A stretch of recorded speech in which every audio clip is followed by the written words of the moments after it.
चलिए गाइस, आज का टॉपिक जैसा दिया है कि कौन सा मोबाइल बेस्ट रहेगा आपके ख़रीदने के लिए, वो आज हम डिस्कस करेंगे कि किस टाइप का मोबाइल लेना चाहिए। बेसिक एक आपको मैं रिक्वायरमेंट्स जो है या बेसिक जो चीज़ें हमें सिलेक्ट करनी चाहिए एक नया मोबाइल ख़रीदते टाइम, वो हम आज डिस्कस करेंगे। तो मे भी शायद आपको कई लोगों को पता भी होगा जो मैं टॉपिक डिस्कस कर रहा हूँ। तो चलिए आगे बढ़ते देखते हैं कि सबसे पहले हमें जब भी हम कोई मोबाइल लेने जाते हैं तो सबसे पहले हमें उसका प्रोसेसर चेक करना चाहिए कि उसका प्रोसेसर कौन सा है। और हमेशा हायर क्लास का जो प्रोसेसर होता है उसी के लिए हमें आगे जाना चाहिए। जैसे मार्केट में अवेलेबल प्रोसेसर्स है स्नैपड्रैगन, किरीन, मीडियाटेक प्रोसेसर। उसमें भी जो सबसे हाई क्लास प्रोसेसर होते हैं जैसे स्नैपड्रैगन का 760, 900, ऐसे प्रोसेसर अलग अलग उसके स्पेसिफिकेशन होते हैं। तो वो जो हमें है प्रोसेसर सबसे हायर क्वालिटी का हमें सिलेक्ट करना चाहिए, जिसके कारण आपका मोबाइल का परफॉर्मेंस काफ़ी अच्छा रहता है और लंबे समय तक चलता है। उसी के साथ में सेकंड पॉइंट जब जो हमें देखना चाहिए एक मोबाइल लेते टाइम, वो है आपके मोबाइल का रैम। वो रैम कितना है, जितना ज़्यादा रैम होगा उतना अच्छा है, लेकिन उसी के हिसाब से आपका मोबाइल का कॉस्ट भी बढ़ जाएगा। 3 GB, 4 GB, 6 GB, 12 GB ऐसे अलग अलग वेरिएंट रैम के अवेलेबल है, लेकिन उसी हिसाब से आपका मोबाइल का कॉस्ट भी बढ़ेगा। वो आपको आपके हिसाब से डिसाइड करना है कि उसके अंदर में। तो हमारा जो थर्ड पॉइंट है मोबाइल सिलेक्शन करते टाइम, मोबाइल का परफॉर्मेंस हो गया, हमने रैम देख ली, उसके हिसाब से मोबाइल का लाइफ कितना होना चाहिए एक दिन में।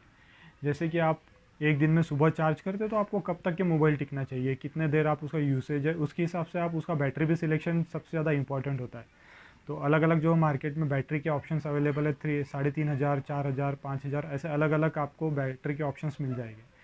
आपका बैटरी का ऑप्शन जितना ज़्यादा आप लोगे उतना ही फ़ायदेमंद है, उतना ज़्यादा आपका मोबाइल टिकेगा, उतना ज़्यादा आप उसके अंदर में एक्टिविटीज़ कर पाओगे।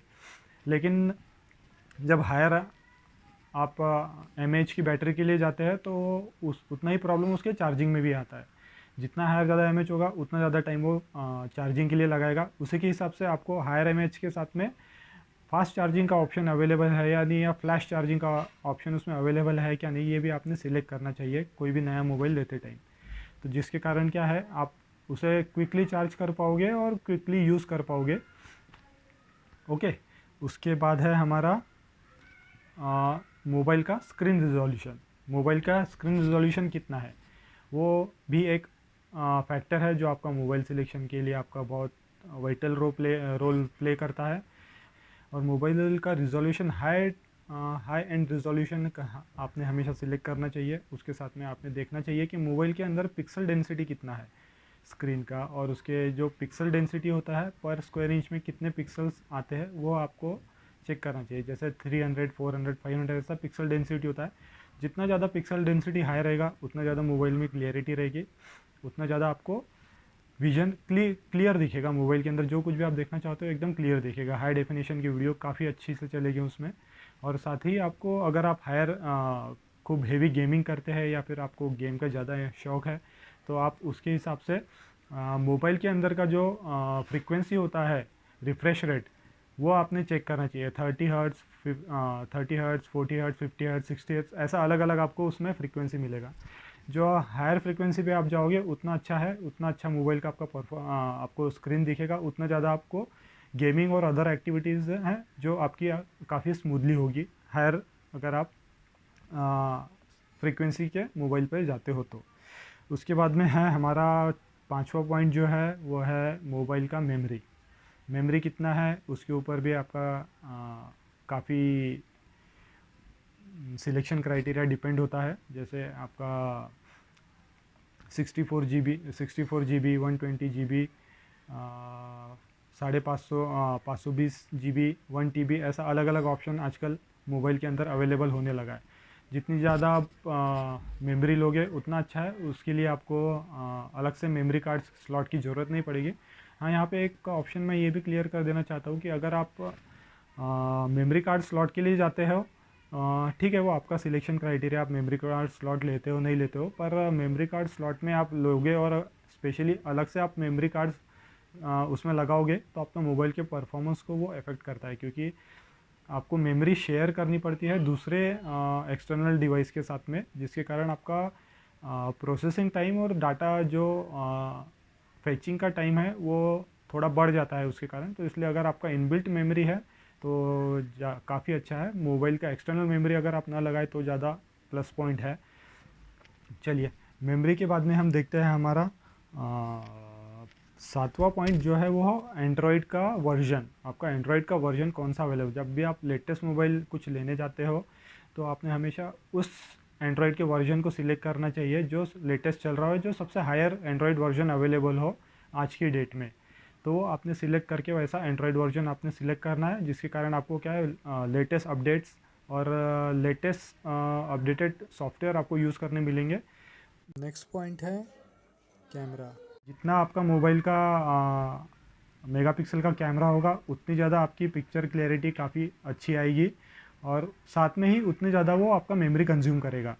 तो हायर मेगापिक्सल पे जाने से आपको बहुत ज़्यादा मेमोरी कंज्यूम करेगा, उतना ही आपका वीडियो और जो इमेजेस होती है उसकी एमबी जो होती है कंजम्पशन वो काफ़ी ज़्यादा रहेगी।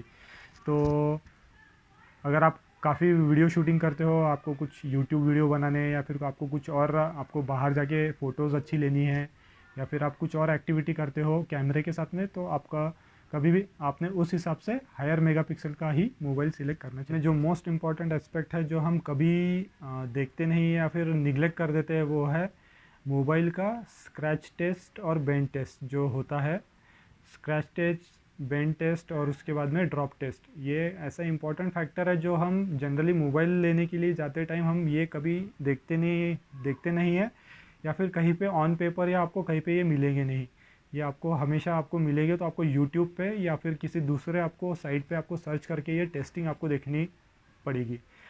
समझिए आप कोई मोबाइल सिलेक्ट करते हैं जो आपको पसंद आ गया है, आप उसे परचेस करने का प्लान कर रहे हैं, तो सबसे पहले जाके उसका स्क्रैच टेस्ट, बेंड टेस्ट और ड्रॉप टेस्ट ये जो है वो ज़रूर देखिए। क्योंकि उसके कारण क्या होगा कि देखिए आपने अब मोबाइल तो ले लिया है, लेकिन कैसा है आप मोबाइल हैंडल करते हो तो वो हाथ से गिरेगा ही। आप कितना भी कुछ उसको प्रॉपर प्रिकॉशन से रखिए, लेकिन कभी ना कभी तो वो गिरेगा। और अगर ऐसा भी हो सकता है कि हार्डली अगर वो 1 मीटर की हाइट से भी गिरता है तो वो उसका ग्लास ब्रेक हो जाएगा या फिर कुछ पार्ट टूट जाएगा या फिर कुछ हो जाएगा या फिर डेंट डैमेज कुछ पड़ जाएगा उसमें। तो उसके लिए कभी भी आप मोबाइल सेलेक्ट करते टाइम ऐसा मोबाइल सेलेक्ट करिए जिसका ये प्रॉपर टेस्टिंग हुआ है और जो काफ़ी हाइट से गिरने के बाद में भी बच गया हो। ये इसके काफ़ी सारे वीडियोस यूट्यूब पे अवेलेबल है, आप सर्च करके देख लिए। आपको जो भी मोबाइल लेना है, आपने कुछ फाइनल मोबाइल सिलेक्ट कर लिया कि हाँ मुझे ये अब ये मोबाइल लेना है, तो आप उसके लिए यूट्यूब पे जाइए, उस मोबाइल का नाम डालिए और उसका स्क्रैच टेस्ट, बेंड टेस्ट और ड्रॉप टेस्ट चेक करिए। तो उससे आपको पता चल जाएगा कि वो मोबाइल किसी पर्टिकुलर हाइट से गिरने के बाद में सर्वाइव करता है या नहीं। मैं खुद पर्सनली जब मोबाइल लेता हूँ तो ये मैं टेस्टिंग जो यूट्यूब पे अलग दूसरे यूट्यूबर्स है वो करते हैं तो मैं वेरीफाई करता हूँ, वो देखता हूँ और उसके हिसाब से ही मैं मेरा मोबाइल सिलेक्ट करता हूँ।